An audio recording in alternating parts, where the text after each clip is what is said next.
नमस्कार, आप देख रहे हैं मिथिलांचल का पहला डिजिटल न्यूज नेटवर्क मेरा गांव मेरी धरोहर न्यूज। मैं हूं आकाश मिश्रा और मैं इस वक्त पहुंचा हूं मिथिला के पावन धरती मधुबनी जिला के कलवाही प्रखंड अंतर्गत कालिकापुर गांव में। शंभू कुमार झा जी हैं जिनके निवास स्थान पर हम जा रहे हैं।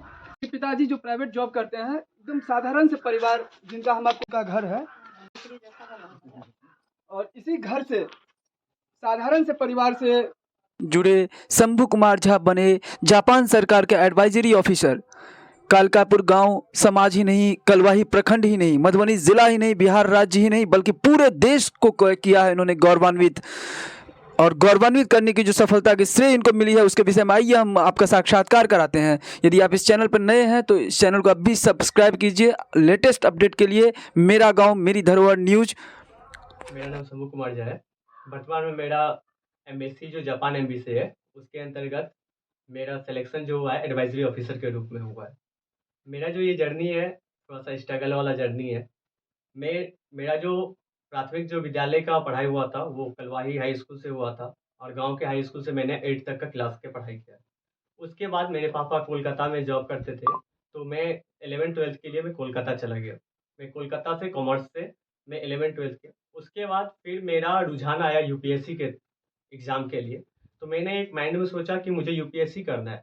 यूपीएससी इसलिए मुझे आया क्योंकि मैं जब बचपन में था तो हमारे विद्यालय में पढ़ाई नहीं होती थी।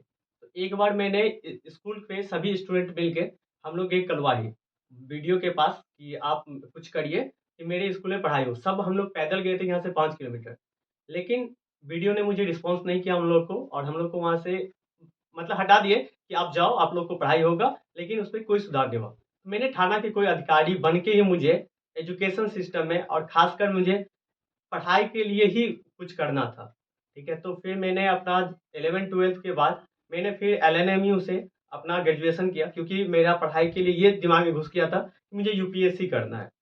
तो उसके बाद फिर मैं जब ग्रेजुएशन दौरान किया तो यूपीएससी की कोचिंग करने के लिए भारी रकम की ज़रूरत होती है। फिर मेरी आर्थिक उतनी फैमिली की सही नहीं थी तो मैं उनसे मांग भी नहीं सकता था। एसबीआई का बीपीओ ज्वाइन किया तो मेरी किस्मत सही थी कि मैंने बैंकिंग सिस्टम उसमें अच्छे तरीके से जान लिया था। उसके बाद उसमें मुझे पार्ट टाइम में कर रहा था और मेरा स्टडी भी चल रहा था, दोनों साथ में। तो मैंने फिर 4-5 महीने के बाद उसको ब्रेक किया। उसके बाद फिर मुझे फीस जो होती है यूपीएससी की कम से कम आपको 1.5 से 2 लाख रुपये ज़रूरत है मिनिमम। तो उसको ज्वाइन करने के लिए फिर मैंने सोचा कुछ तो करना है क्योंकि एक बार ठान लिया था ना यूपीएससी करना है तो करना है।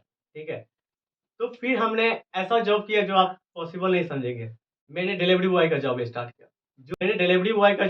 किया और बेंगलोर के एक दया सर के नाम के थे, उन्होंने मुझे बहुत हेल्प किया उसके दौरान। तो फिर मैंने 3-4 महीने किया और वहाँ पे मुझे 30-35 हज़ार रुपये आ जाता था। 4 महीने 5 महीने के बाद मुझे यहाँ पे रकम मिल गया और उसके बाद मेरे फूफा जी है जो कोलकाता में रहते थे, तो उन्होंने मेरी पढ़ाई में बहुत ज़्यादा हेल्प किया। उन्होंने बोला आप जाओ, जितना आपको पैसा लगेगा मैं देने के लिए रेडी हूँ। तो उन्होंने मुझे उस समय दिया। फिर मैं कोलकाता गया और कोलकाता में अपना क्लासेस स्टार्ट किया। मैंने जब क्लासेस स्टार्ट किया तो उसी दौरान जब मेरा 2-3 साल के बाद में अटेम्प्ट लेने वाला था तो क्लास में ही एक बातें हुई कि आज जेएनयू का ना फॉर्म आया हुआ है, आप लोग जेएनयू का फॉर्म भर लो जो अटेम्प्ट 2-3 साल के बाद देने वाले हैं। तो मैंने जेएनयू का फॉर्म भर दिया और भगवती की दया से मुझे वो चीज़ें हो गया, मैं क्वालिफाई कर दिया जेएनयू में। तो फिर मैंने जेएनयू से मास्टर किया, मास्टर इंटरनेशनल रिलेशनशिप में किया, अंतर्राष्ट्रीय संबंध है।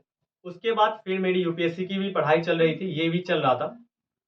तो उसके बाद फिर मैं अभी डबल एमए कर रहा हूँ इकोनॉमिक्स से, एलएनएमयू से, मिथिला यूनिवर्सिटी आरके कॉलेज से मैं डबल मास्टर कर रहा हूँ। मेरा मास्टर कंप्लीट हो गया।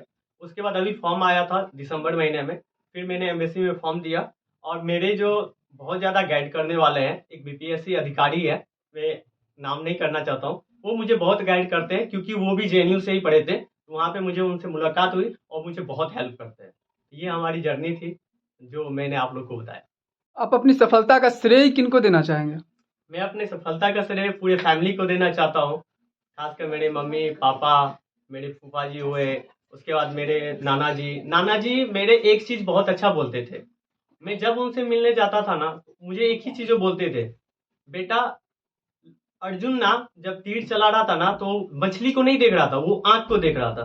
तुम भी ना बस अपनी उस पे फोकस करो, आंख पे, जहाँ पे सफलता की जरूरत है।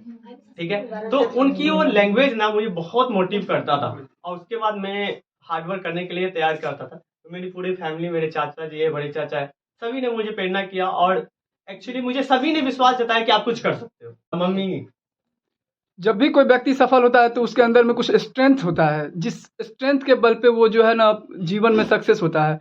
तो आपके अंदर की अच्छाइयाँ क्या थी, क्या स्ट्रेंथ रहा जिसके वजह से आप इतनी बड़े मुकाम को हासिल कर पाए? आपने बहुत अच्छा क्वेश्चन पूछा। देखिए, मेरे अंदर जो एक स्ट्रेंथ है ना, वो है लीडरशिप क्वालिटी। मैंने ये चीज़ें अपना 10वीं में भी पहचान लिया था कि ये मेरा स्ट्रेंथ है। मैं कभी भी क्रिकेट भी खेलता था ना, तो एज ए कैप्टन खेलना मैं पसंद करता हूँ, as a fielder, as a batsman नहीं।